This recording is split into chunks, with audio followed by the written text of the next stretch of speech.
Okay. Thank you. 695 people on the Zoom link. That's pretty good. That's cool. Or nobody. Which one do you think is more likely?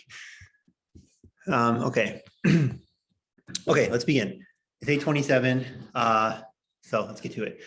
Thank you all for being here. I always give this kind of pitch, maybe in a certain sense. I heard one person say once, like some artists, they're talking about, I think they're a believer of some stripe. They're like, whether you have 1 million people in your audience or one, like you're always doing it for God, right? And you're trying to do the best work you can intrinsically. And I feel the same way. And I would do this class to the computer, to nobody. But the fact that you're here always touches me so much. Thank you. It's so nice to have real people and then people on Zoom joining us and all that kind of stuff. And as the semester picks up again, I think a lot of you were here last night when I gave my little spiel to 60 people and like come and know, and like a couple people came. Thank you so much. But it's like, again, like I am so cognizant of that. Like the class, we're hoping, Father and I, to get this class accredited in the future.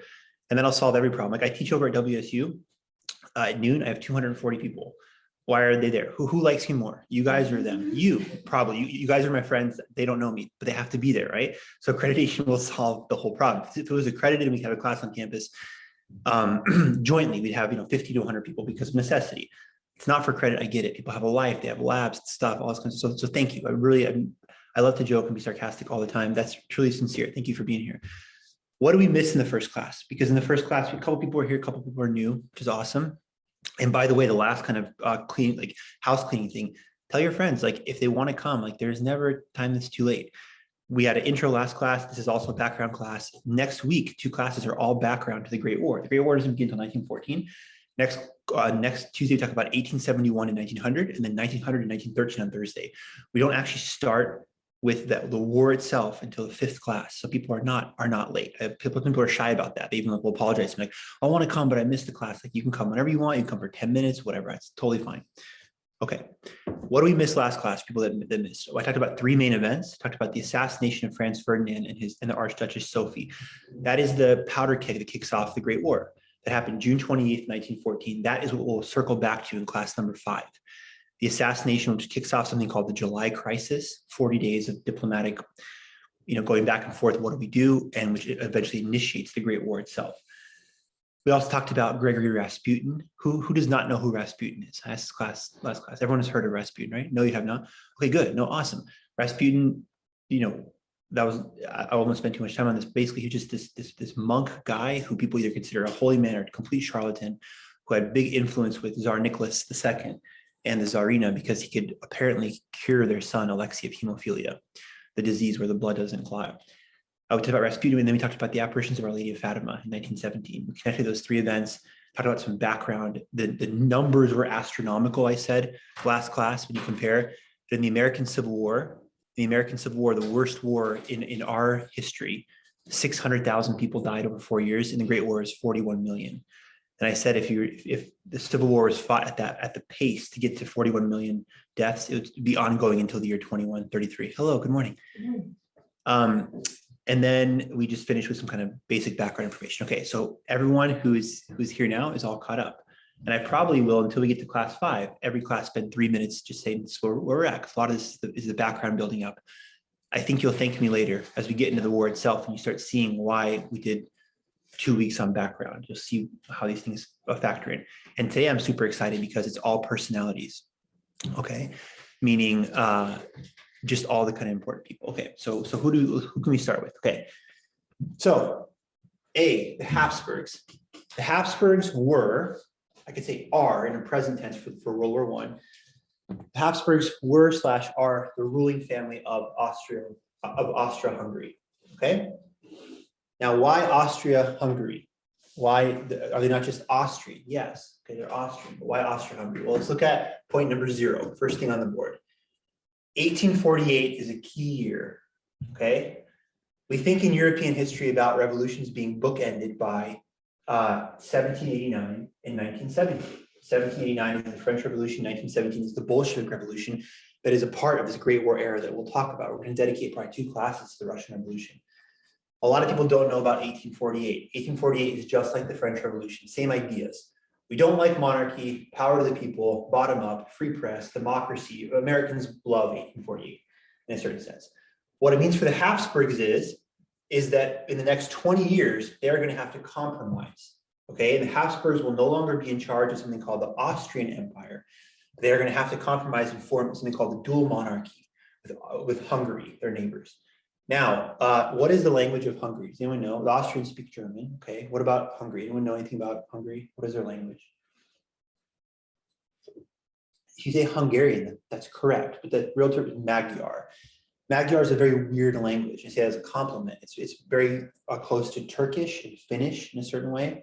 It's a steppe language of the Caucasus. And Hungarians, despite being Europeans, having this, being part of Christendom, there's this kind of like grating between Budapest and Vienna. And especially too, Hungary's like, great, we're excited. We're number two, right? We're the lieutenant. The great Austrian Empire has chosen us like to be, partner number two. That can go both ways, right? Right? It's like Ricky Bobby, right? When he says, his dad is like second place is the first loser, right? Who's everyone seen Ricky Bobby? Maybe no. Okay. Okay. Don't see it if you haven't seen it. It's not worth it. It'll ruin your life. Avoid Ricky Bobby. Okay. Being serious. The number one thing to know about Austria, the Austro-Hungarian Empire, is it's a great polyglot empire. Okay, and Betsy, I promise you, as we move on, there's already so many moving parts. I will have maps. I promise, especially going because you're right. This would be exactly. Betsy made a great point last class. We have maps to show the geography. Yes, ma'am. Like you are correct. Like this, we need this at this point. But just if you can for a second, you can put up on your phone where Austria is, and you can look at a map of Austria-Hungary. What World War I will do at the end, we'll talk about this obviously when the class ends, is it'll create all these nationalities. I myself, my mother was born in Poland. There was no Poland at this time. There is no Czech Republic. There is no Slovakia. There is no, all these kind of Slovenia, different nations belong to Austria-Hungary. So right away, if there's one key word you can put on the board and star and all that kind of stuff, Austria-Hungary equals a polyglot empire. Polyglot meaning many multiple languages, very diverse. But that's problematic too, right? If we have 11 different nationalities and these Poles who want their own nation, Czechs and whatever, how do we balance and deal with that? Okay, and the Hungarians again may feel a point of pride that hey, it's the Austro-Hungarian Empire, not the Austro-Polish, the Austro-Czech Empire. We're number two, but we're also getting our kind of foot pressed, the foot pressed down on us.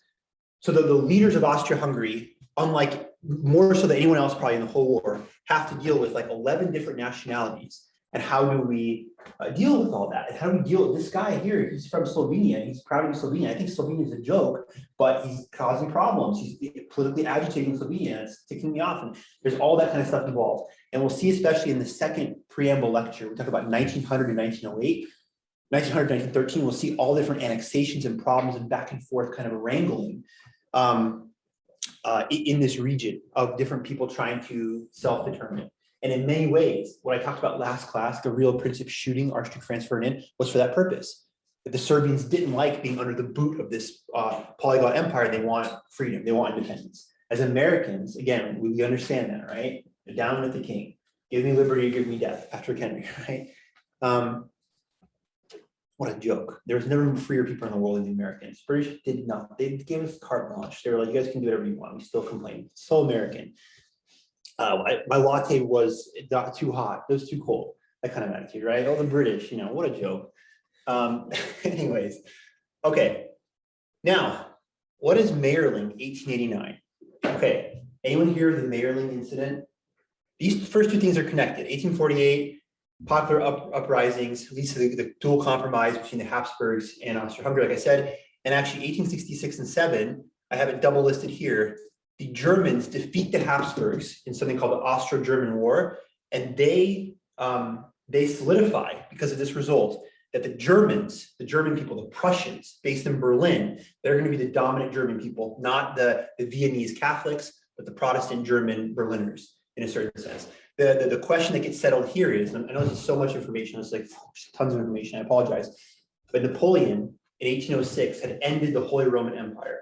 Okay, it smashed this like German Confederation of States. And the question becomes from 1806 to 1866, 60 years, okay, who's going to inherit the Holy Roman Empire? Is it going to be the Protestant Prussians instead of Berlin or the Catholics in Vienna? The Germans smashed the Austrians, And they make nice like in 5 seconds. Like the brother punches the brother in the face, the next day they're going to ice cream. Like they defeat them in war, and then right away they make nice, and they're going to be allies during the Great War, obviously, right? Part of the Central Powers. The Mayerling incident of 1889 is no one has heard of this. Because it's wrong to use the word "I love this" because it's extremely tragic what I'm going to tell you. But I love it when here's some new information. This guy, I'm going to talk about him in a second, is the emperor, Franz Joseph. Okay, he's going to die in 1916. This guy is his heir, right? Franz Ferdinand. We talked a lot about him last class. He's the guy who's assassinated. Franz Ferdinand is not the son of Franz Joseph. He's his nephew. He should never be near the throne. It's like the current queen now, Elizabeth II. If you've watched The Crown or whatever, you know, right, that Bertie, her dad, right, with the stutter in the King's Speech, that really beautiful movie, Colin Firth, I think, plays the dude, right? He does a great job. Edward, or whatever, his brother, right, wanted to marry Wallis Simpson. He abdicated the throne. William, who's going to be the king of Britain, should never have been near the throne. He was not part of the line because of the abdication. Similar thing happens here, but a death. In Mayerling in 1889, the crown prince, the son of Franz Joseph, is a guy named Rudolph. Okay, Crown Prince Rudolph. He is what you describe as kind of a real free-spirited guy. He's 30 years old. He loves women. I don't know if we can say he's like a total philanderer or scumbag, but he is having an affair. He's married to a woman, but he has this mistress named Mary Vitessera, I think. She's 17 years old, okay? So classic kind of like Romeo and Juliet, story, whatever, like tragic story. Even more tragic, in Mayerling in 1889, it's this hunting lodge. They go and they have a suicide pact. They go to this hunting lodge and then they kill each other because the thing that goes, he shoots her and then commits suicide, the story goes. Because the story was that Rudolph, who is the son of Franz Joseph, he's supposed to be emperor, right? This guy's son. He is like, I will never be able to be with Mary Vitessera. She's, like a maid or something. And I'm already married to a woman, and maybe even I love her, but it's like this kind of arranged marriage stuff. I just want to be, I want to be like Edward and Wallis Simpson, a struggle artist in New York. I can't have that life, so I'm going to kill myself. And apparently he was a very unstable guy, Rudolph, God have mercy on him. He apparently was always talking about suicide and death wish, whatever kind of stuff. So Franz Joseph in mourning, Franz Joseph was a devout Catholic. He converted the Mayerling hunting lodge into a Carmelite monastery and donated to nuns on the promise they would pray for the repose of his soul.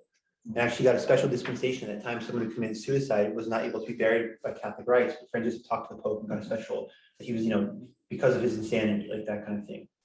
Obviously, father in horrible mourning. Franz Joseph has a very tragic life. I'll tell you why in a second as we continue on. But the Mayerling Institute is massively important. You see why? Because without Mayerling, there is no Franz Joseph of Sarajevo heir to the throne. He's not supposed to be heir. In fact, when Mayerling happens for 7 years, he's still not the heir. His father, Karl Ludwig, I think, he becomes the brother of Franz Joseph. He becomes the heir to the throne. He dies in 1896, Karl Ludwig, drinking from the River Jordan, I think. He goes to the Holy Land. And it's this pious act, but I don't know if maybe someone told him, don't do this, but he gets cholera or something, some kind of waterborne disease, he dies. But that is tragic too. Again, and God rest all these people's souls. Everyone we talk about in this class, these are the blanket. God rest all their souls. If they're in purgatory, if they're in heaven, everyone's dead. We're going to talk about this is 100 years ago. Everyone's dead. Whether they die tragically or of old age, they're all dead. So we can blanket for the whole class. It's possible they told him don't do this. I don't know, but it's not super tragic. He's already an older man, and people were already saying too that Franz Joseph most likely was going to have Franz Ferdinand maybe appoint him anyways. So if people talk about Elizabeth now, maybe going to skip over Charles and appoint William heir, right? Why does Franz Joseph have a tragic life? Well, that's one tragedy. His son commits suicide in the suicide pact. In 1867, his brother Maximilian, anyone know who this is? His brother Maximilian is invited to become emperor of Mexico during the American Civil War against one group that we Americans support are Protestants and atheists and Freemasons. And we like those guys as Americans because we don't like papists, we don't like Europeans, we don't like what's it called, empire or whatever. So we don't like Maximilian. When Maximilian comes in, he actually is very popular at first. He gets overthrown, he gets executed eventually. And he has a beautiful speech. Maximilian was a freaking mensch. He went to his death super brave. He goes, they go and they execute him by firing squad. and he's going to stand here, and his two lieutenants are next to him. And one of the lieutenants is like, Emperor, I don't want to be here because this is like your Christ, and I'm the bad thief. So he switches with the guy. He's like, okay. He's like, I'll switch. And before he dies, he says in Spanish, he's like, Mexicanos, and this big speech. He's like, my race, and the author explained this. It's not the way we understand race today, not racial. My societal class, aristocracy, my race, royalty, has been put here to improve your lives. I've done my best. I forgive my executioners, ask you to forgive me. He's like, this is great. I don't care. He's like, that's what I'm supposed to do. And probably said he actually did a pretty good job. He was both a devout Catholic and actually loved the people. But that's not acceptable for us Americans. We can't have kings. You can't have a king in Mexico, right? You can't have that. Go back to 1823, the Monroe Doctrine. No more kings. Yeah. How does Mexico come to import an Austrian for their? So long story that would take me much longer to kind of explain. It goes part and parcel with something we'll talk about today. We get to Queen Victoria and why is it that Edward and Tsar Nicholas were related. It was seen as that way, as imagine today, a soccer team in Chile needs a soccer player. Why would they bring some guy from France over? Well, it's only about the caliber. It's not, why want to get a local guy? He's not good enough. We need a professional. It was seen as like a professional class of royalty. And the Habsburgs had this long-standing tradition going back, 1,000 years. We can get a Habsburg to be our king, and stuff. And Maximilian was like, yeah, I'll do it. Maximilian is the brother of Franz Joseph. He's like, my brother is the Emperor of Austria. I might want that, but he's got that. That sucks. I'll take Mexico, It was just star power. Well, yeah, but what was cool though, the reason they got Maximilian to come was, I don't remember the commercial, Most Interesting Man for Dos Equis. That guy was there, and he at Veracruz waiting with cases of Dos Equis for Maximilian to come. And that's how they got him to come.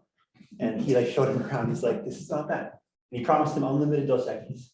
And that guy, Maximilian, in response, said to the guy, he's like, I hereby declare you most interesting man in the world. And that's why, that's how that happened. That makes sense. All right. So FDS stands for Fin de siècle. Fin de siècle is a French term that goes beyond its kind of pretentious French. Ooh, French. But that's the actual term. It literally means end of the century. When you hear fin de siècle, you wouldn't talk about fin de siècle and the Y2K crisis. It doesn't mean any end of the century. It means specifically the end of the 1800s. Okay. Franz Joseph is emperor from 1848 until 1916. He's emperor for 68 years. And he's seen as the stable hand. This is a positive thing. The fin de siècle, you have the art of Gustav Klimt, you have Freud, Carl Jung, all this great music, the Ringstrasse, the amazing architecture in Vienna. And Franz Joseph is seen, he's actually beloved by his people. Franz Joseph is seen as a stabilizing force. He's seen as kind of a half, senile is the wrong word. He's not senile, but kind of just the real nice grandpa figure in the rocking chair who has a very stable hand. When I tell you about his biography soon, that's very unfair. And I think he's extremely active. He's up every morning at 5 o'clock. He's an active role. But I'm saying all this in a positive sense. Even the most liberal, progressive people in Vienna love him. So this is cool. He's very hands off. Franz Joseph is a devout Catholic, and he organizes things, but he lets people do their thing. He lets people have actually a good level of democracy in the city. And he kind of just he's not a tyrant at all. He doesn't crack down on people. He's not an absolute monarch, although he has that power. So he becomes very beloved in a certain sense. Okay, let's talk about him. And let's look at the photos. We're going to go through today's exceptional. I said to people that were here earlier, usually I will lecture and then I'll show you photos at the end. I'll do them concurrently because it'll be helpful. Okay, I'll turn the Zoom this way, I think. Let's see, let's unplug I have 100% battery. That should last, right? It's not 20%, right? And my math is not that great, but okay. This is a picture of Franz Joseph kind of right when he took over power in 1848 when he was a very young man. But really, this is how people remember Franz Joseph, okay? As this kind of real, and seriously, if you give him, he looks like a nice grandpa, that's kind of, and that's not, again, it's not an insult. I'm trying to thread this line of explaining this. He has absolute power. He is one of the most powerful men in the world. And he's a very competent, very alert. He's mentally alert to the day he dies, as he's dying in bed at 83. He never goes, senile was the complete wrong word, forgive me.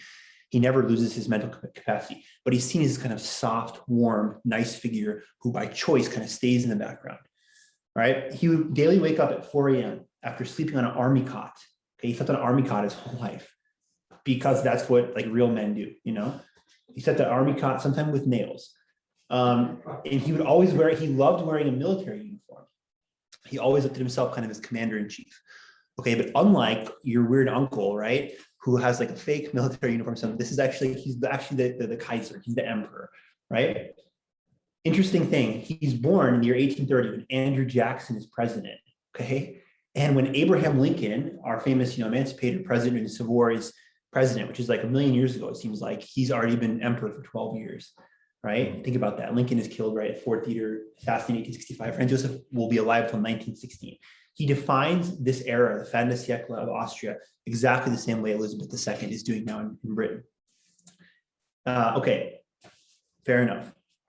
His wife, let's talk about his wife. His wife is another tragic story. Remember, there's kind of three great tragedies in Franz Joseph's life personally.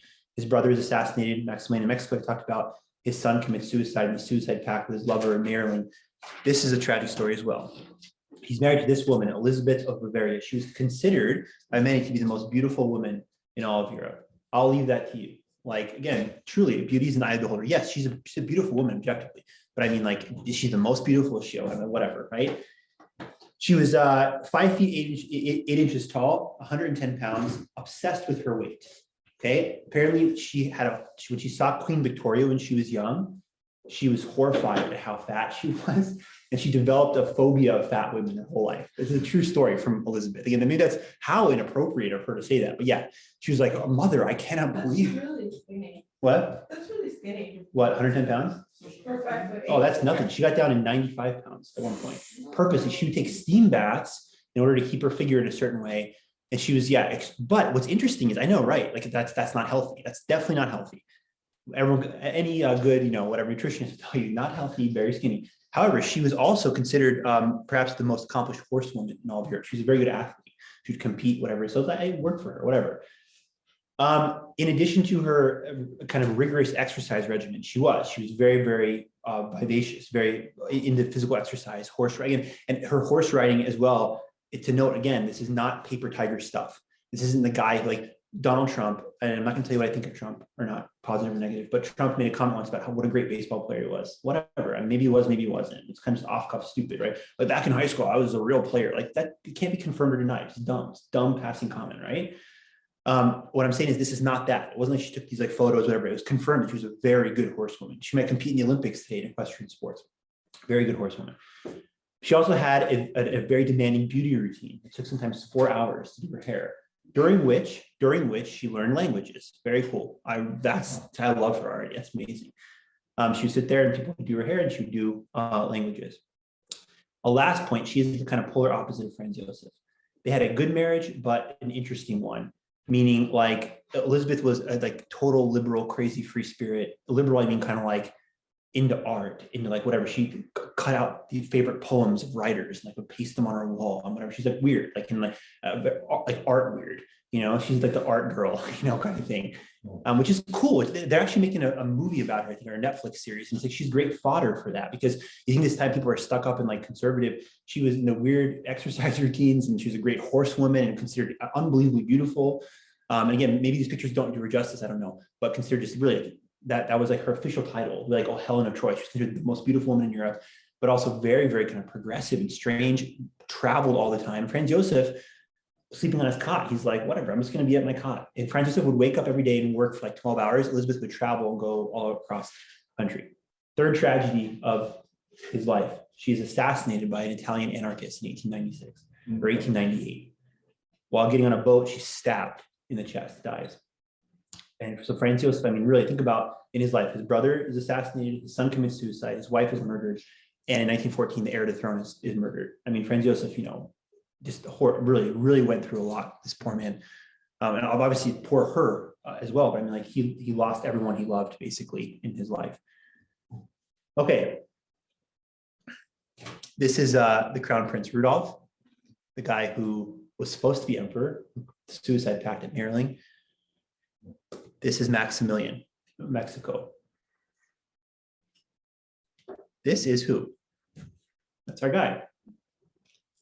That is my guy. I love this guy, Franz Ferdinand. All right, he's such a stud. Seriously, he's the man. Like Franz Ferdinand was like, he just knew he was the man, but no one liked him. So I don't know. I know that previously played back on Zoom later, that previous 10 seconds made no sense, whatever. He was a stud. He knew he was the man, but no one liked him, whatever. That's not good historical. That's not, scratch that from the record. Yeah, stenographer, please remove that. Your Honor, please, I petition to have that removed from the official record. Franz Ferdinand was the eldest son of Karl Ludwig, remember the guy who dies drinking the water. He becomes heir to the throne in 1896. So he's the heir presumptive for, what is it, until his death, 18 years, right? From 1886 to 1914. Remember, Franz Ferdinand marries Sophie. It's a morganatic marriage, a left-handed marriage. And maybe Rudolph couldn't do that because he was already married, he was a mistress. But Franz Ferdinand, this guy is like legit blue chip royalty, right? And so all the kind of different people, or the mothers, whatever, the countesses, duchesses are trying to, marry him off. And he's so handsome, he's not handsome. Whatever you think of his looks, like that doesn't matter. He's gonna be that, he's super high up in royalty, so he's a very kind of eligible bachelor. When he's going to this one Italian woman's place, she thinks that he's courting her daughter. And one time when they're playing tennis, she has like 8 daughters. They're all like blue chip royalty. Something falls out of his pocket, and it's a picture of Sophie, and everyone gets so pissed. Like, what? Like Cinderella? You like her? Like you like the the maid? What the whatever? Francis is like, yeah. Franz Joseph is the kind of guy who's like, I don't care. Like, yeah. There's a guy recently who explained his decision once, being like, every person that I don't like wants me to do this, and therefore it gives me pleasure not to do it. And Franz Ferdinand was probably that kind of guy. Like, they don't want me to marry her. I mean, I want to marry her more now because I like her and it makes them mad. So remember, but Franz Joseph got a lot of I call him Franz Joseph, forgive me. Franz Ferdinand. This is Franz Ferdinand. Franz Ferdinand got a lot of flack from people, including the emperor. Make sure it's still recording. I think it is good. He got a lot of flack from the emperor for this decision because he had to renounce all of his the children, all the titles and everything. Because for the titles to pass through, he had to marry someone of equal rank, and Sophie was not. Now, before you feel bad for Sophie, Sophie was just a duchess. I mean, it's like, oh, she was only on the pyramid of ranking. She was only, it's like, yeah, he's not, he's not super rich. Like, look at Forbes, he's billionaires. He only has $812 million. That's it. He's not a billionaire. Like, only billionaires count. He's basically poor. His net worth is 800 million, but that kind of thing. Like, Sophie's still royal, but she's not the proper quality. So because of this, Franz Ferdinand doesn't care. No one comes to the wedding, including Franz Joseph. I think only like his mother or something comes, but he's like, and he renounces all the claims of nobility for his children to inherit, meaning like after the guy who succeeds him, blessed Emperor Karl, the guy who's actually beatified, one of the coolest people. We'll talk a lot about him, do a whole lecture on him, but he would have been the successor anyways, right? Even without the assassination, because Franz Ferdinand's kids could not inherit. But I joke, I said this last class, I bet knowing what like legend he is, like he probably would with like a cigar in his mouth and became emperor. Was like, okay, I'm emperor now. So JK, LOL before about my kids, they emperor edicts. They are legit, probably. And good for him. He probably would have done that, but he gets killed. So we never know. Now listen, interesting stuff. I remember I told you Franz Ferdinand spent some time in America, had very mean things to say about Spokane, which I think is accurate. So he traveled through from Spokane to Chicago. He's actually at the World's Fair. He goes to the World's Fair in Chicago. If you've heard of the 1893 World's Fair, he actually attends there. The World's Fair 1893 is amazingly important. The Columbian Exposition, he's there. Listen to what the Duke of Portland in England says. Franz Ferdinand comes to visit in 1913. Remember, assassination, June 28, 1914. This is what he says. One of the loaders fell down when they were out shooting pheasant or something. This caused both barrels of the gun he was carrying, Franz Ferdinand, to be discharged, the shot passing within a few feet of the Archduke and myself. I have often wondered whether the Great War might not have been averted or at least postponed had the Archduke met his death there and not in Sarajevo the following year. Who knows? This is revisionist history, whatever. But this guy is saying, like, remember what we talked about last class, and we'll talk about this class, people that are coming new to class, I will tell you about the assassination again in similar detail in class 5. So don't worry if you're like, what is he talking about? Again, his assassination, his wife on June 28, 1914 is what starts World War I. So what he's saying here, he's wondering if he would have died untimely earlier, would that have changed history? Who knows? It's impossible to say. Franz Ferdinand had a fondness for trophy hunting that was excessive even by standards of European nobility. In his diaries, he kept track of 272,511 game kills, 5,000 of which were deer. About 100,000 trophies were on exhibit at the Bohemian Castle at caught up. Maybe he was compensating. And the guy with like the massive truck, I don't know, like that 1,000 trophies, really. Just in case you're wondering how much of a man I am, I don't have 999,000 here. I have 100,000. Do you want to see my room with 5,000 deer heads? Right? That was weird, right? Hey, it's first dates. What are you into? Well, I like to hunt. Oh, that's cool. My dad is a hunter. Yeah, like what do you do? I shoot like 1,000 deer a day. Okay, listen. Fast. Sorry. Run fast. Yeah. Okay. Bye. Don't call me. Listen to what we'll talk about Franz Ferdinand. Very interesting. Let me just give you again. I'm spending a lot of time on him, probably more than anyone else today, because he's so central to the story. Listen to what a German historian talks about how he's characterized. Okay, listen. German historian Michael Freund described him as, quote, a man of uninspired energy, dark in appearance and emotion, who radiated an aura of strangeness and cast a shadow of violence and recklessness, a true personality. I mean, he was interesting compared to the kind of the very, like, court appropriate, everyone's saying the nice things. Oh, how are you? Oh, good, whatever. He was actually a kind of an individual. So listen, quote from this historian. Franz Ferdinand was a prince of absolutist inclinations, but he had certain intellectual gifts and undoubted moral earnestness.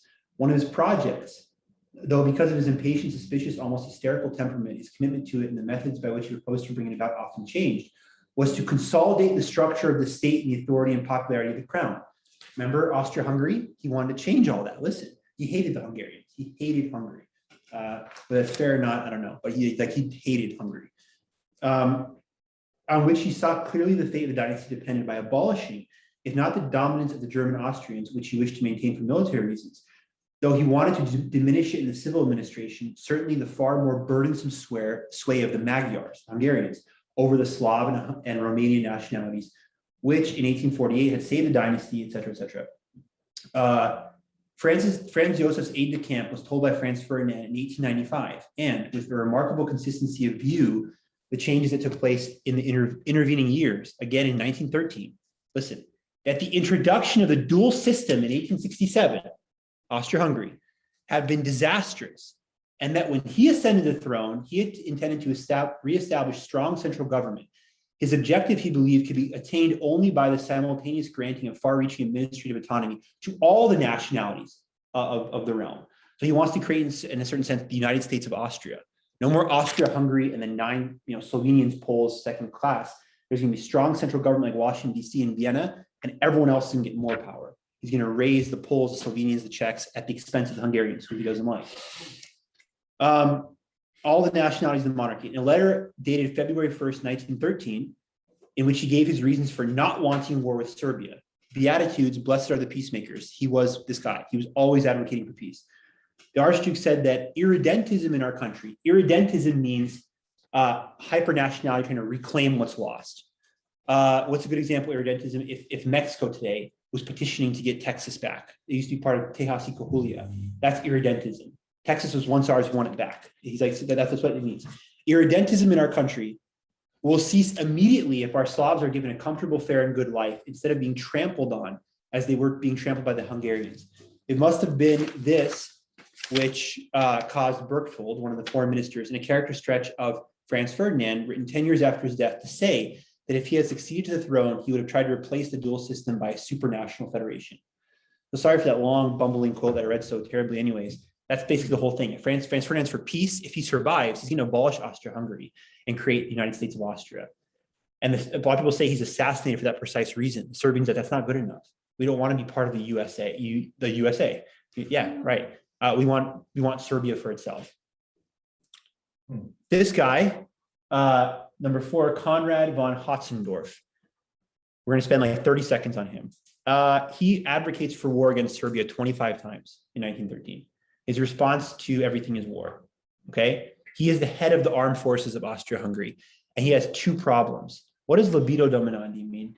It comes from Augustine talked about this. What does libido dominandi mean? What is libido? What is dominance? So love of dominating? You love of dominating or being dominated by your passions, yeah. And often it has a kind of sexual component. And for this guy, it did.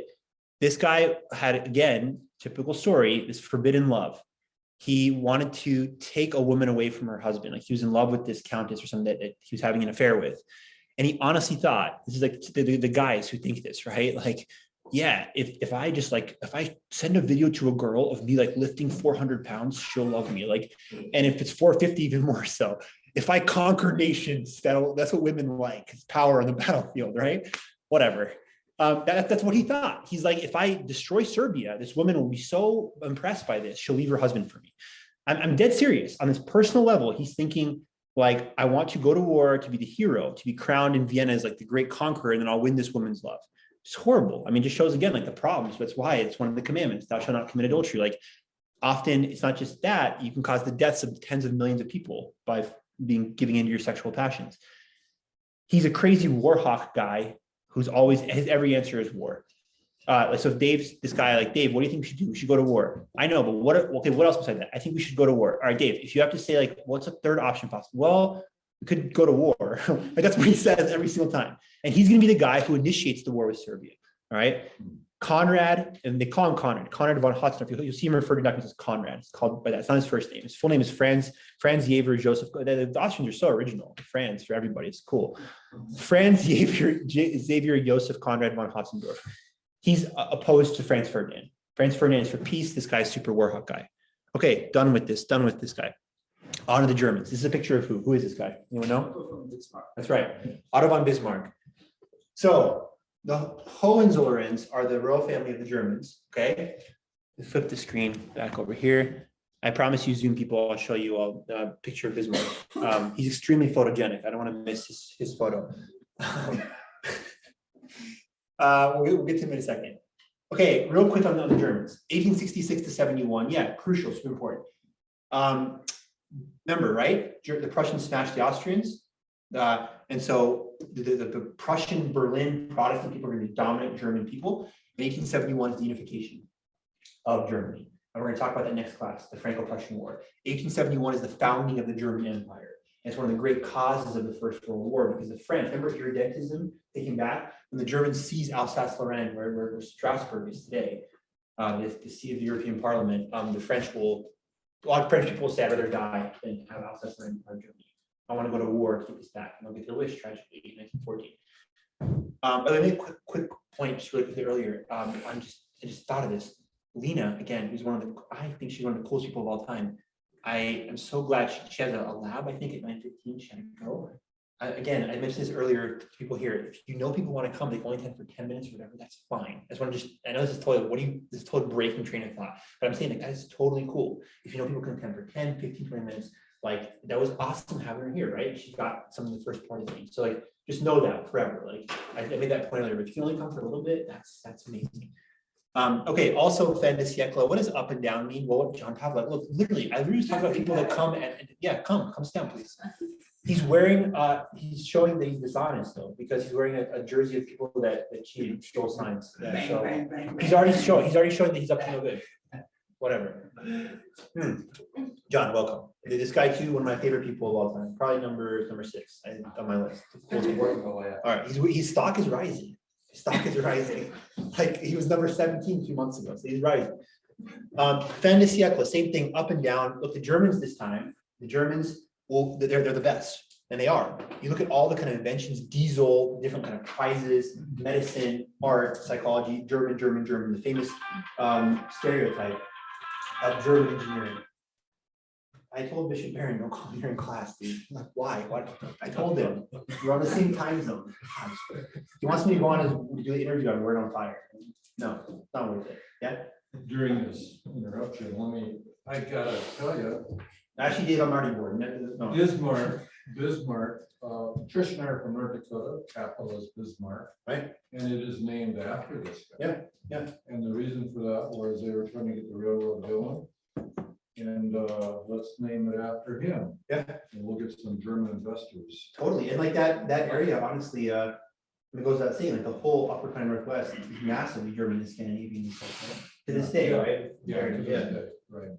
And Minnesota, in that area. That is such a brilliant comment, especially for the class, because when we start the war, we'll go against.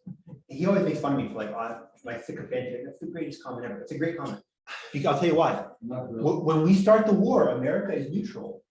What is the largest ethnic population in America then? It's German. It's actually more than Irish. And so there's this weird kind of balance. There's like 90 German only newspapers, like a lot of pro-German sentiment. We'll talk about how propaganda is born in the world. Remember I said yesterday, and I tell everyone like everything about today starting now. Do you think Facebook is bad now? It's like fake ads and fake news and stuff, whatever. Fake news is invented in World War I by us, by the Committee of, I think it's the Committee of Public Information. It's not creepy at all. You know, the Committee of Public Safety and Niceness and looking out for you, brother. Parentheses big, brother. We'll talk about how we create kind of an anti-German sentiment in the country. But during the fin de siècle, that BMW, best or nothing, German engineering is true. At the same time, the Germans feel like they are losing, need a place in the sun, the ministers will say. They'll say famously, Germans have long taken the place in the clouds and philosophy, now we demand real results. They've come late to the colonial race. They've only been a country since 1871. That's going to create this kind of weird tension, right? Like we have to kind of get our own. We feel both superior and inferior at the same time. Really quickly, Otto von Bismarck, von Bismarck is known for two things primarily. The bad thing I'd say is the Kulturkampf against the Catholics. Kulturkampf means culture war, literally. The Kampf, the most famous place you've talked about, probably heard Kampf, is Hitler's Mein Kampf book, right? My Struggle. Kulturkampf just means the culture struggle, culture war. Bismarck is just angry. He doesn't want like dual citizens. He doesn't want people to be loyal to the Pope, and we're going to be a Protestant Prussian country. Eventually, he relents because you know what he likes less than, you know what he hates more than Catholics is liberals and socialists. And so when people, I'm dead serious, when socialists start agitating and stuff, he's like, I got to make common cause with Catholics and the Kulturkampf. What was the Kulturkampf? Which is like, you know, we're not going to fund Catholic schools. We're going to like give privileges to Protestants, just kind of whatever, like just basic prejudice. We'll tell you if you're a German Catholic and you don't like it, you can leave. A lot of German Catholics actually come to America. A lot of the Germans that come to America are Catholics because they're kind of, no, we don't want part of this like second-class citizenship thing. He is an amazing diplomat, though. One of the greatest diplomats in world history. And in fact, Kaiser Wilhelm II, when he fires him in 1890, stupidly, doesn't realize, bless you, Betsy, that the intricate alliances Bismarck had formed, which we're going to talk about in the next class. Bismarck was so great at like, oh, I don't like France. I don't like Russia. I don't like any of these guys. How can we have them like us? We'll have them hate each other. He was awesome, like having different weird reassurance treaties where we're allied with France and Austria and these guys and everyone. He was amazing. But when he's fired, no one is his level of brilliance is like Mozart level for music, for diplomacy. No one knows how to run the system. And things are going to fall apart pretty quick. In fact, he had signed something called, one example, a reassurance treaty with Russia. We're not going to fight the Russians. During World War I, we know the Germans and the Russians fight. What happens when the next guy comes in after Kaiser Wilhelm fires him? He lets it lapse. Thanks, man. Thanks for nothing. You know, spent 20 years building this reassurance treaty with Russia, and the first guy comes in, oh, I guess, let's go, whatever. It's like, so, son, what'd you do with the $1 million inheritance I left you? Well, Dad, Vegas, you know. Sorry, bank account reads 0. That's kind of what happens with German diplomacy after Bismarck's gone. All right, here's the picture of Otto von Bismarck, the Brad Pitt of his era. Really, I'm serious. I'm dead serious. This is Kaiser Wilhelm II. So first guy on the board. Okay. It's a real picture of him. Actually, next guy, brace yourself. The next guy is really good looking for real, though. Not this guy yet. Whatever. Like, but make your own judgments. You can't stick with Elizabeth of Bavaria. Like most beautiful women, whatever. The next guy, I think, is the best looking guy in the whole slideshow. That says he gets the award. Not this guy yet, though. Next guy. Kaiser Wilhelm II. Okay, this guy is a complete character. Okay, anyone know anything about Kaiser Wilhelm II? Anybody? First, he had this problem. Yes, go ahead, Dominic. Wasn't it like one of his arms? Like yes, thank you, Dominic. You are freaking. I'm dead serious. Dom's been in my class for 2 years. I think I've never heard you give an incorrect answer. I'm dead serious. Like, good kudos to you. No, I'm serious. Like, I'm waiting for it. Dominic, when you give a wrong answer, I'm gonna like say something like, yeah, see, you don't know everything. I'm gonna go like, you always give that to person. Exactly what I was going for. He was born in a weird way. I think the baby was breech. And phase isn't so much of a problem, especially with C-sections and stuff. It's still serious. But the baby was upside down in the birth canal. He was, and he came out and like there was loss of oxygen. God bless him. And he was born like a deformed arm. And obviously, I mean, this is like, you know, people who struggle with disabilities. It's a disability for a reason. You feel bad about it. You know, God bless those people. And he did. And so he kind of had this weird kind of thing where he's the Kaiser. He is the absolute monarch ruler. He actually even said at one point, the way Louis XIV famously said, "L'état est moi," the state is me. He's like, I am German diplomacy. I am Germany. It's true, he was. And at the same time, he felt kind of like an inferiority complex, kind of embodies Germany. in this up and down thing. He's super powerful, one of the most powerful men in the world, and Germany's probably the most innovative science forward culture country in the world. He is so cool. He feels kind of second class, and especially to Britain. He always maintained a very weird inferiority complex to Britain. He would change his clothes 12 times during the day often. He loved to probably dress up. And he would only eat plum pudding while wearing a British military costume. I'm dead serious. That's an insight into kind of like totally serious. And basically, what you have to know about him is during the war, he is known for his fickleness. He is known for like, yeah, Becca, we're gonna I need you to draw me up a report on 20-page report on Augustine's. And then 10 minutes later, Becca, don't do that report. I just need you to do nothing for a week. And then I call you 2 days, hey, do you have a 20-page report? Like, just like people came to realize the point, like whatever he says, just take it with a grain of salt. Attack them. Okay, Your Highness. Come back later. So are we going to still attack them? No, what are you talking about? Come, let's have a drink. You know, he was absolutely probably the most oddball leader of all the big leaders in the war. Okay, this is the guy. That guy, best looking dude, right? So Kaiser Wilhelm is volatile, but his father was not, right? Well, his father, I don't know much about his father. I know that he comes to power, Wilhelm does, in something called the Year of Three Emperors. His grandfather dies, let's say in January. His father takes over, very much like, remember Pope John Paul I, Pope John Paul was Pope for like 30 days. His dad is only emperor for like a couple months. He dies, so he takes over. So I don't know much about, I mean, his father was, so briefly in power. Volatile is a good word. Again, and I want to keep moving this train along. We'll probably go to the full 40 minutes left, which is great. But I want to get through all the people we have to get through. But yeah, that's very fair. Like he's volatile, he's very temperamental. In the July crisis that we'll talk about, he proposes peace and war back and forth the whole time, like, whatever.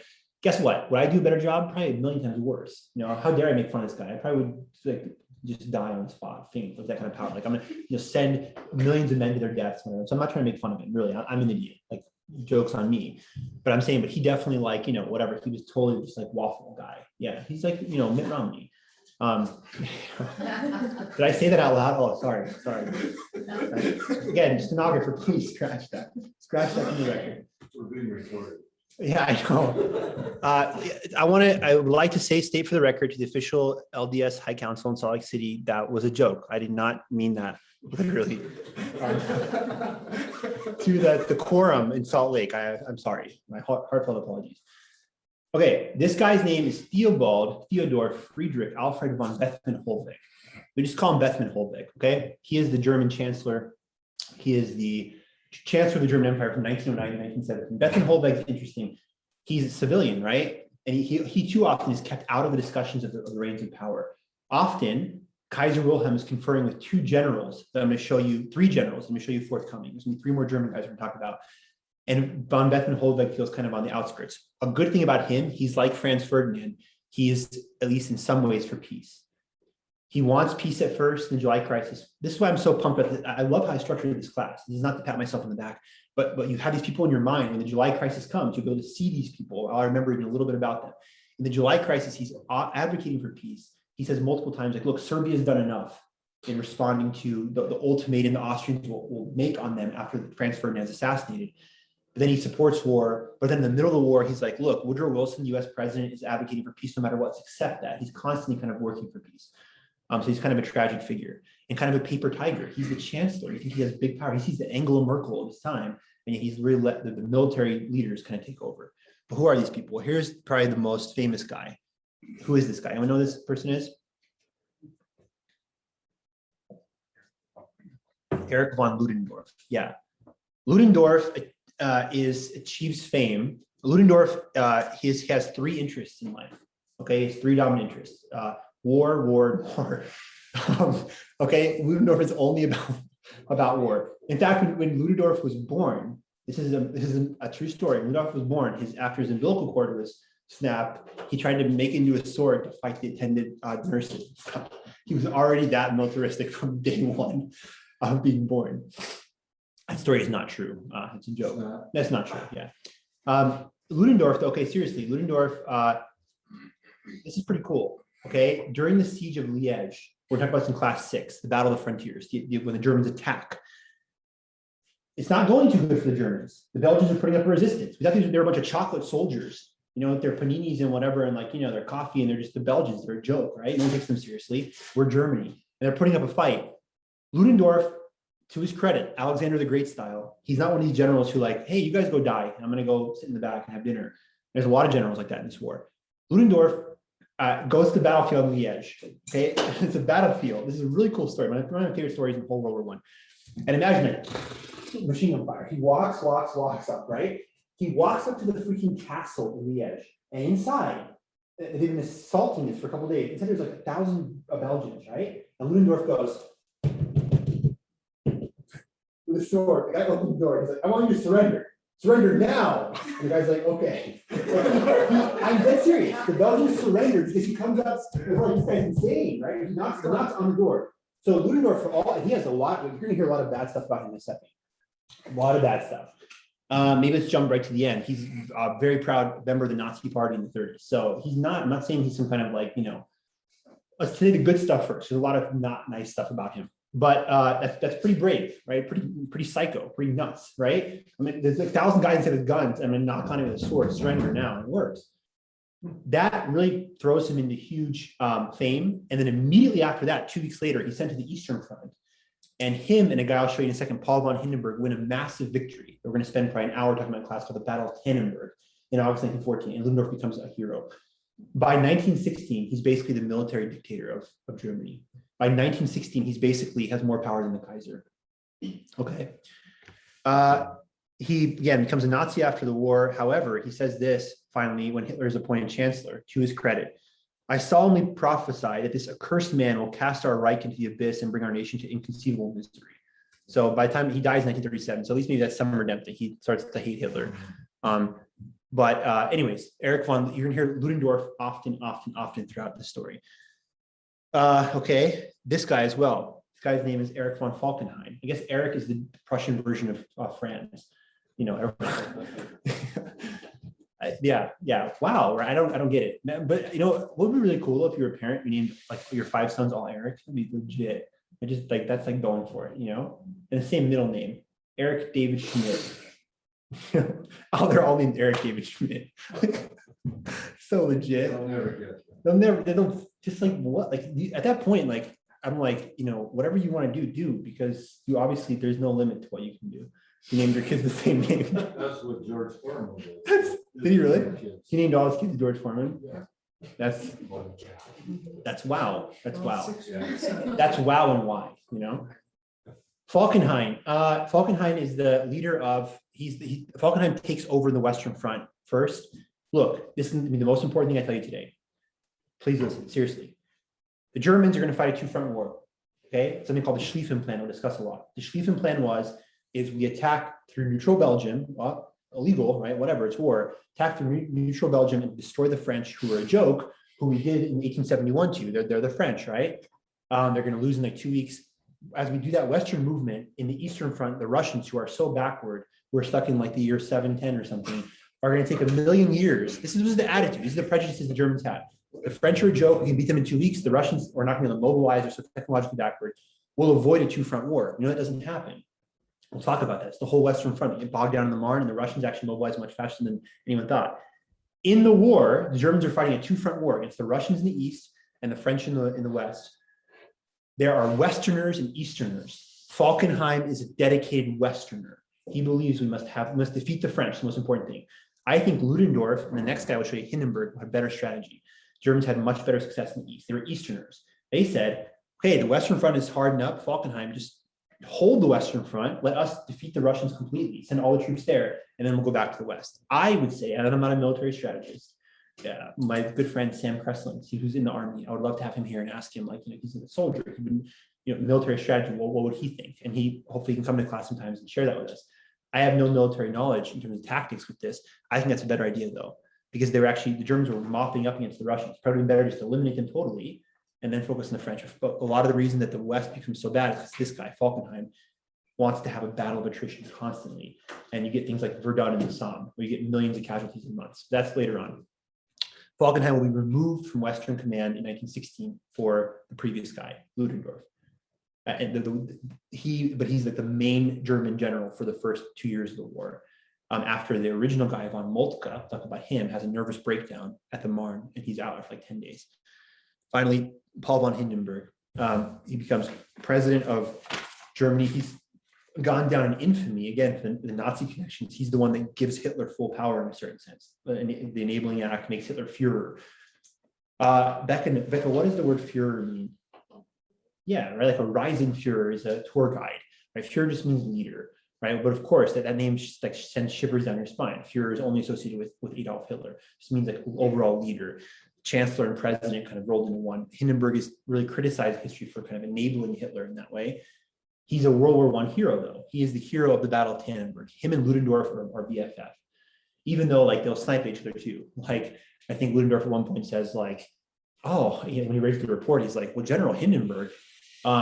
It's interesting that this report says how much he did on the battlefield at Tannenberg, because I just remember him sleeping under a tree the whole time.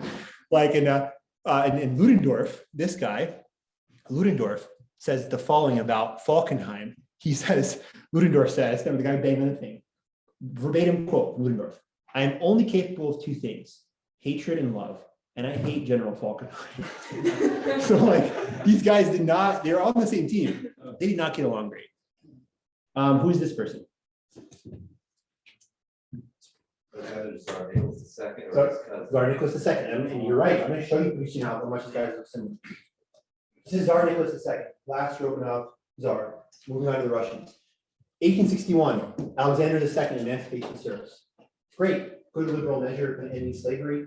It only exacerbates the anger of the lower classes because, well, I was a serf, I was entitled to land, but now you're saying I'm like, I don't get to even have that. I have to be on my own and just be kind of in poverty. Well, 1881, Russian 9/11.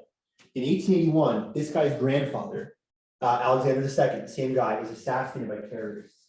And it begins this great run of kind of terrorism in Russia, which will culminate in the Bolshevik Revolution. And the terrorists that killed Alexander II in 1881 are Bolsheviks, are people of the kind of super socialist Karl Marx communist kind of bent. 1887, Vladimir Lenin's brother, one of these terrorists, is executed for his role in trying to kill the next Tsar, his father, Alexander III. Okay, Nicholas II becomes emperor in 1894. Nicholas II, a great guy. I'm dead serious. I was watching a documentary of him, and they said if Nicholas II was only born as a simple farmer, he would have the greatest life ever. He was a very nice man, a very good man, deeply loved his wife, loved his children, kind of Franz Ferdinand style. By all accounts, he's actually like beatified. I don't know what the process is in the Orthodox Church. And I don't know the legitimacy, of course, as you know, right? Like we have a kind of partial communion with the Orthodox, right? But he's considered, in the Orthodox Church, he's called Nicholas the Passion Bearer. And his family are seen as martyrs for kind of like the old Holy Russia. But on a personal level, he was kind of just a very, very good, nice guy. He very much like him. If you were a guy who was dating, he had 4 daughters, and he'd be like, I love this guy to be my father-in-law. And I love him to be my dad, my friend. He was considered really, I can't say this enough, he's a very good guy, but ran into very kind of problematic, bumbling stuff. Like at his coronation in 1896, he's like, invite all the peasants, and we're gonna give them bread. And tens of thousands of people come, there's a massive stampede, 1,000 people die. Oh, now he's Bloody Nicholas, right? He killed his own people. No, he didn't. He tried to give them bread. It wasn't his fault. That kind of stuff happens, right? So some of this, literally the best intentions paved the road to hell kind of thing. You have bread and food to celebrate his coronation for his people. They run over each other, they die, and that's like, oh, he caused it. 1905, the Russo-Japanese War. He's trying to expand Russian power. Well, it only shows how weak Russia is. The Japanese defeat the Russians, and it's his fault again. And in 1905, he actually has to compromise and take more like constitutional authority. There is no greater absolute monarch than the Tsar. He had power to say, John Pavlik, I need you to jump out the window now. And I order you as my Tsar, you have to do it. Like, there was like, he had triple the power these guys had. After 1905, not so much. Something called the Duma, D-U-M-A. It's like the kind of Congress. Don't worry about that. Talk a lot about it. I love that I'm giving you like little doses, and then later I'm like, oh, I remember that. We'll go over. This is going to be in the Russian Revolution. I should talk a lot about it. Family history. Well, the Romanovs rule since 1613. 300 years of Romanov rule. Rasputin later in full talking to him. Yeah, Rasputin becomes again. Talk too much about Rasputin already, but he becomes part of the inner circle of influence, right? Okay, this is another picture of Tsar Nicholas II. picture of Tsar Nicholas with his family, him and his wife, Alexandra. She was a German, by the way. He has 4 daughters and 1 son. Catherine the great empress of Russia, her son, because he was super sexist, says no more women can rule Russia ever again, which his wife didn't like at all. He had to sleep on the couch for the rest of their marriage. But this guy, the successor of Catherine the Great, just forbids women from becoming empress anymore, which I'm not trying to make some stupid pandering point. I think it's just dumb, really. Catherine was one of the most...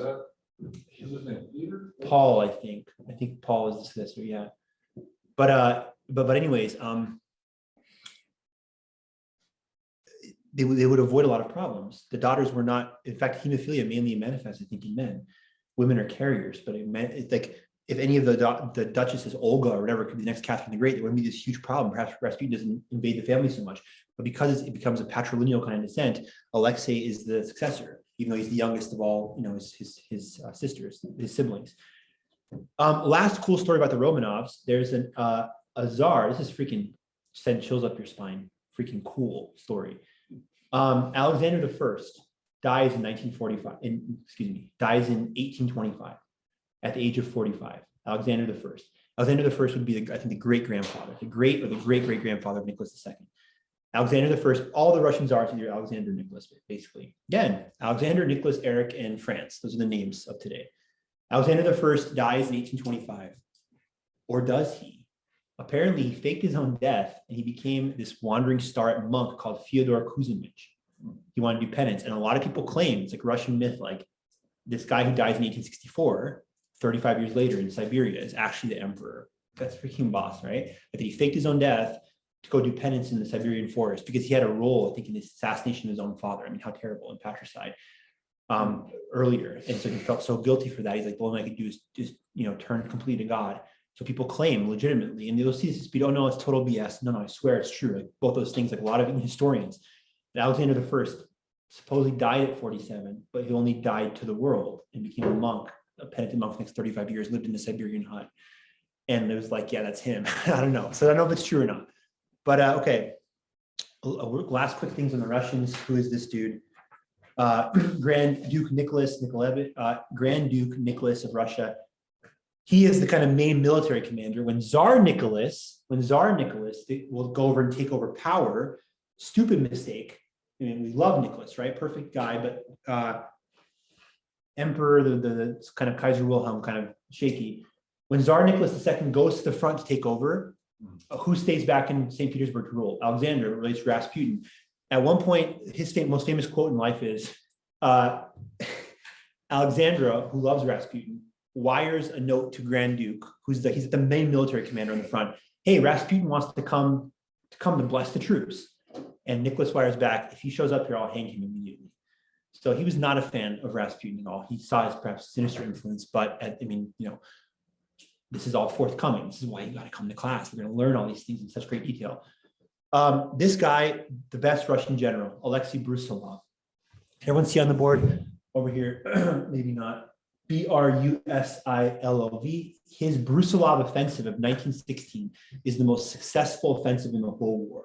Please write the following down. World War I equals battle of attrition. World War I equals stalemate. Nothing happening but tons of death and destruction. Bless you. Not to write down bless you. It's just directed personally to him. The war itself is attrition and just stalemate. Brusilov breaks through on July 4th because he loves America, 1916. He breaks through in the east and they push the Austro-Hungarian lines back very, very far. But here's the sad thing. The Brusilov offensive is successful, and yet 1 million Russians die. So it sets the preconditions for the destruction of the Russian army. World War I is so awful that even when you win, you lose because you lose so many men. So the Brusilov offensive is the best offensive of the whole war. In a war where sometimes like feet are gained, he gains like 200 miles on a line. It's an amazing success, brilliant tactics all across the line. We'll talk about the Brusilov offensive for probably half an hour in detail, in like a month or something. But even as he wins, they lose. Final guy, Sergei Sazonov. Okay, he's a Russian diplomat, foreign minister during the July crisis. Sazonov will eventually leave. He'll die in Paris, I think. He's not on board with the Bolsheviks. He's out when they take power. He's loyal to the old regime, but he's to blame in some ways for precipitating the war. The July crisis is so important. The July crisis, what does that mean? From June 28th, when Franz Ferdinand is assassinated, until August 1st, when war is declared and Germans invade that whole month. It's called the July crisis, spans the whole month of that month. That's when the everything hung in the balance. Are we going to back away and cool down, or are we going to have 41 million people die? And we know what the choice becomes. Okay, here's our friend Queen Victoria. Moving on to the British. Queen Victoria is one of the most important monarchs in not even say modern, but world history. She rules from 1837 to 1901. Really, she's the growth of the empire. I think there's 9 assassination attempts on her. That's what's important too. Very, very sad. This era, Franz Ferdinand, it was not a isolated thing. The Italian president is killed. William McKinley, American president, is assassinated in 1901. Like this, the spate of assassinations across the border are massive. Like at this point, one major figure a year is assassinated, like 1880, 1940. So Franz Ferdinand is not some isolated thing. This was happening all the time. So it's very, very sad. Okay, 0, Pax Britannica. Back to the board. Let me see my friends on Zoom. 1815 to 71. Before the unification of the German Empire, okay, in 71, Britain is the main power, and often thanks to Queen Victoria. But what Queen Victoria really bequeaths, what's really important about her is her line. Okay, Kaiser Wilhelm II, Nicholas II, and King Edward, King George V. They are all cousins. They are all, this is their granny, right? They're all descended from her. It shows how amazing, how these lines are so intertwined. This is a fratricidal conflict in some ways. Victoria is of the House of Saxburg, I always mess up, Coburg, Gotha, Coburg, whatever, before it becomes the House of Windsor. She's German. She's 100% German. So all these guys have German blood, not just the Kaiser, but Nicholas II, Edward, George V, excuse me. All these people are cousins. If you want proof they're cousins, look how they look alike, okay? This is our dude, Nicholas II, again, okay? This is Nicholas II with George V. These guys look like twins, almost. Nicholas II's on the left, the Russian Tsar. On the right is George V. How about all 3 of them, right? And they all look close enough. They're cousins, right? And they all have a common descendant in Queen Victoria. And so I'm not trying to be funny or flippant, Victoria is one of the most important people of the First World War, even though she dies in 1901, it has no direct bearing on the conflict. All of her sons, all of her descendants in some ways are people that waged the war. If you don't know this yet,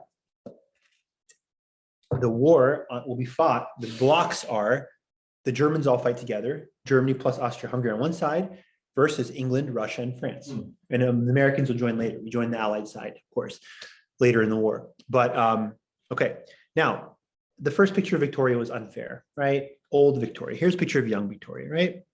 That's a nice photo. I thought we should she's so important. Let's show her a very nice photo of the young queen. Okay, this man is Douglas Haig, general. Haig is known as the butcher of the Somme.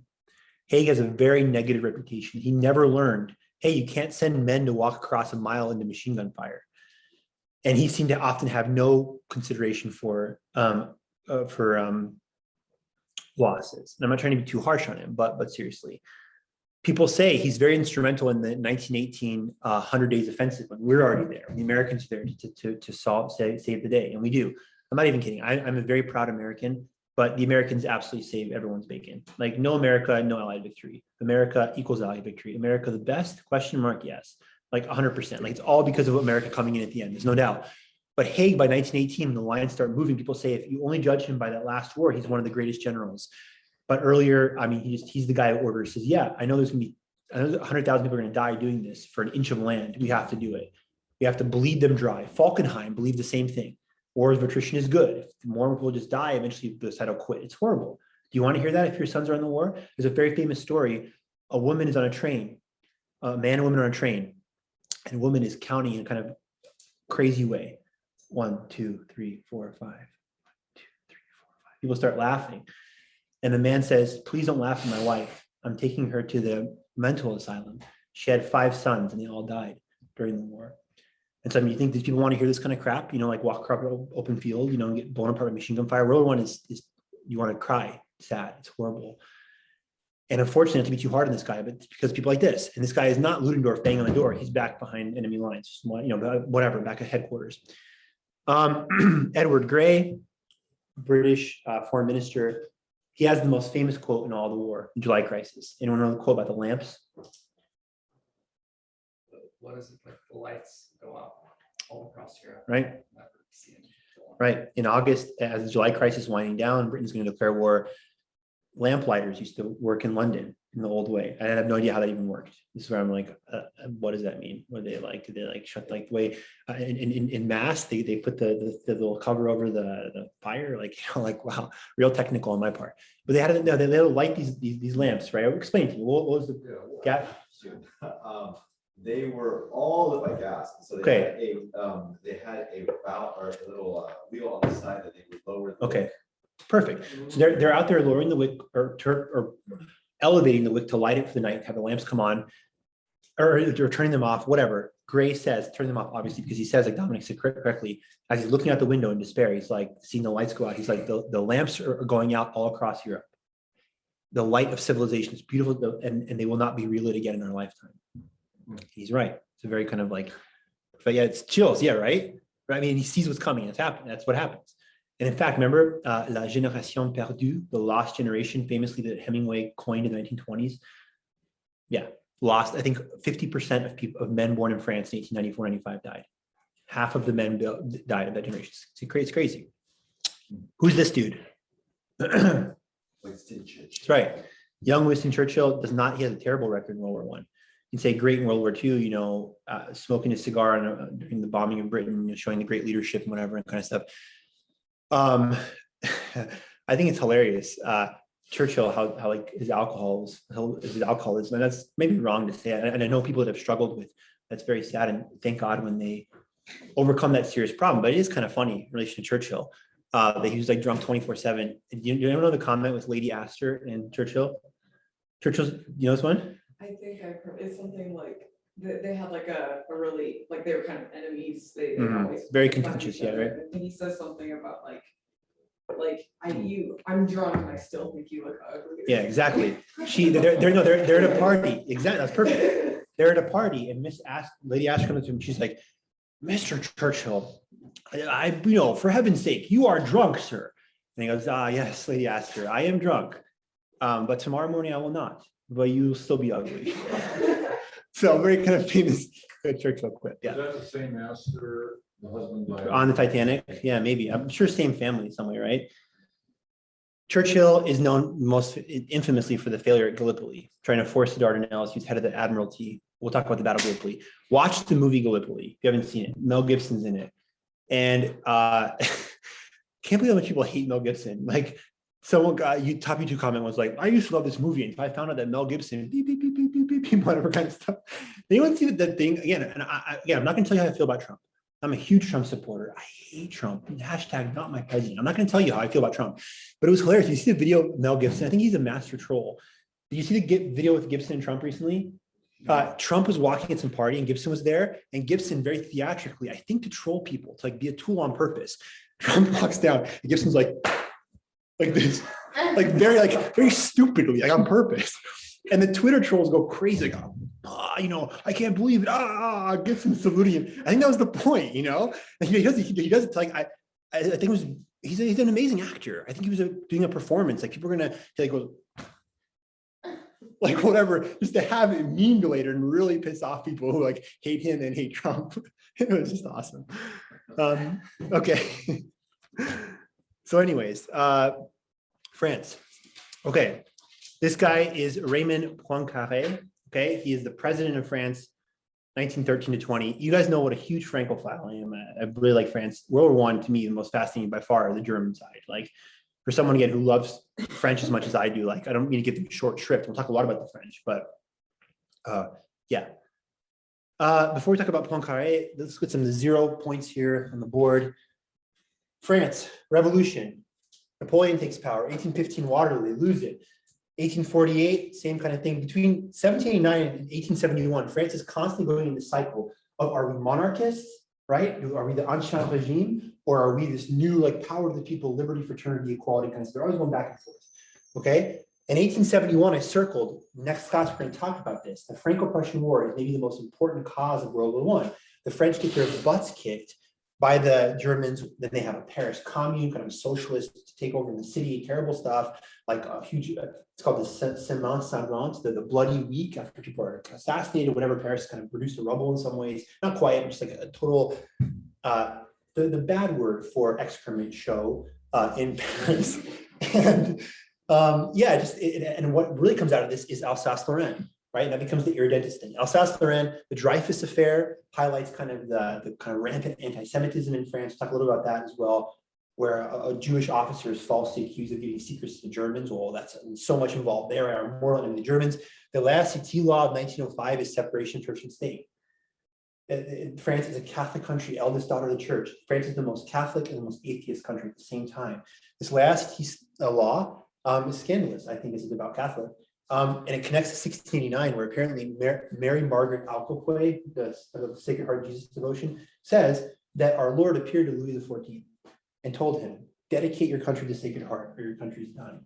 And Louis XIV is like, I don't care. And 100 years later, people are getting their heads cut off. Yeah, if Christ tells you to do something, do it, right? He didn't do it. It's this kind of back and forth thing of France, not the way in the Old Testament, right? Where the Israelites are always, stiff-necked and disobeying God. The French are kind of like the modern Israelites. They're being called on to be this great Catholic country. They're always telling God no.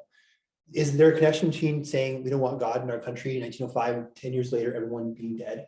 Maybe, I don't know. I'm not to speak about chastisements of heaven, but that very, very scandalous from that angle. Poincaré, huge irredentist guy. I want Alsace-Lorraine rather die than have that be German. This guy, Joseph Joffre, he was a guy, unfortunately, like while people were dying on the battlefield, he always had his dinner at 9 o'clock and he had his nap and he told I should never be disturbed. But he has a very positive reputation in some ways because he's the one that stymies the German advance in the Marne because he had this unbelievable calm about him. Joffre was the kind of guy that if the plane was going down, it's about to crash, like, guys, it's okay. Guys, we're going to figure it out. The plane's going to crash in 3 minutes. It's okay. It's good. It's good. He was that kind of guy. Like the Germans were already like, it's good. It's good. He had one time, like the battle was falling apart and like, where's Joffre? He's asleep under an ash tree. Like, so there's some, but historians joke, maybe he was so calm because he sucked at being a general. Maybe he only had to be calm and like get out of bad situations because his crappy generalship got them in the first place, right? It's like if you're a baseball fan, what's nicer? A guy diving in the gap, taking away a double, full out straight leap, top 10 sports center plays, or actually being good and fast enough to get there and make the play routinely, right? Maybe you wouldn't have to dive and make the highlight reel if you were faster and better, right? If you could make it look easy. And so say maybe, he's so calm in the face of adversity. Or maybe if he was a good general, there would be no adversity, right? Ferdinand Foch, this guy's the man, devout Catholic, was really abused in the army, like, told, kept down, whatever, put aside because of his Catholicism. The army was very, very kind of what we call Republican, but secular atheist, whatever. And Foch, they wanted him to report once upon people at mass or something. And him or de Gaulle, I forget which one of them, but they're like, I can't tell you who comes to mass. And I'm like, why? They're like, well, I sit at the front. And I never look back. And they're really pissed. Like, he wants you to report on like who's there. And like, France has this real, like Joffre, the guy, I think he was a Freemason, super like anti-Catholic guy. God rest his soul. I don't want to speak bad about the dead. I don't know that 100%. He was not a Catholic though. Foch was. And then you have this guy, Pétain, who is known as the Lion of Verdun. Why does Pétain have a negative reputation today though? Anyone know? Pétain, at the Battle of Verdun, he was considered soldier. He would not do the attrition thing. How beautiful is that? Imagine your son's in the battlefield, right? The guy comes, I'm going to take care of your son. I'm not going to send him needlessly to die. That's not the point, right? Pétain, he's the head of Vichy France. He collaborates with the Nazis during World War II. That's why he's seen as not a nice guy, like, or people look at him negatively. Charles de Gaulle, this guy is the leader of Free France. These guys are both in World War I.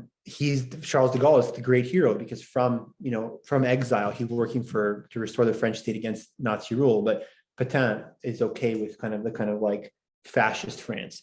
So Pétain is imagine George Washington. Pétain is George Washington in the Revolutionary War. Imagine 15 years later, Washington is like selling secrets to the French and trying to invade America. Like, it's really confusing. Like, you're the father of the country in the apple tree, right? And all that kind of stuff. And then now you're with the French. Like, or who are the Mexicans, you're trying to have Mexico invade America. I'd be like, that, imagine that, right? So you get like Mitt Romney again. I joke. I swear I have nothing. I actually watched a documentary on Mitt Romney on Netflix about his campaign. And he seems like, maybe he's just a really good actor, politician, but he seems like a really nice guy. Totally serious. Like, whatever you think of his politics, good or bad, he actually seemed like a genuine, like nice dad, good husband guy. So whatever that's worth. And I'm not saying that to make up for 2 jokes on Romney now. But he did have a nice impression. Maybe that's why politicians are so great. They can make you believe like, right, they're so awesome. But he seemed like genuinely good guy. Okay, who's this person? Last slide. Woodrow Wilson, okay. I'm not going to talk about America because there's nothing to say. We don't join the war till 1917. What I simply will say though, okay, well, I'll lie immediately because I'm going to talk about America, I guess, is this is the battle in America between 1796/1823 and TR 1893-1904. Please emblazon this in your head. To this day, right? We pulled out of Afghanistan. It's good. We should be out of Afghanistan. Pulling out of Afghanistan is the worst mistake ever, right? This is happening now. The battle between American interventionists, people think America should be the world police and everywhere, and those who are like America should be isolationists, take care of themselves. 1796, George Washington, farewell address, says America should avoid entanglements, stay out of Europe. 1823, Monroe Doctrine, same thing. The Western Hemisphere is closed to Europe. America should focus on America. That was always the policy until World War I. We had like the 25th largest army in the world because we just will focus on internal stuff. A lot of this changes when Theodore Roosevelt becomes president. 1893, we annexed Hawaii. We're going to do the Spanish-American War, get Guam, Cuba, things like that. It starts. Wilson is the ultimate world police guy. When we get involved, he says we're going to make the world safe for democracy. Wilson is the first neocon in world history. The first person says America should, in his League of Nations plan, the League of Nations fails is the basis for UN, NATO, all the Cold War stuff. I promise you, see, I hope I'm convincing you, everything about our world today is found in this period. It's born here. America becomes a superpower out of World War I because we saved everyone's bacon. And then Wilson's like, well, we saved everyone's bacon. Now it's freaking, to the victory go the spoils. So now we get to tell everyone what to do, kind of stuff. That was never the plan in America before. And that was bad because we should tell people what to do, or that was good. Again, I can't tell you how to feel about interventionism versus isolationism, but that's the big American thing you have to keep in mind. Okay, my friends, I didn't think I'd show you a picture of Woodrow Wilson. There he is. Woodrow Wilson, an astronomical rise, which lends to many a conspiracy theory. Woodrow Wilson in 1911 was the president of Princeton. Next year, he's governor, and then he's president. So imagine like, who's the president of the University of Idaho? I don't even know who that is. But imagine if next year they're governor and they're president in the next cycle. What the fuck? That is the crazy ascent. Like you were just writing nice emails on the Idaho chain about like, welcome back, Vandals. See you at the Kippy Dome. Now you're the freaking president 2 years later. Who do you know? What connections do you have? And that was kind of Woodrow Wilson. Like he had astronomical rise. Woodrow Wilson famously, last kind of point about him, he was born in 1856. He remembered General Grant coming through the South during the Civil War and Sherman's march. He's from Georgia. He's a Southerner. So whatever that's worth. Okay, thank you all on the Zoom link. I'll see you. Have a great weekend. I'll see you guys all on next Tuesday.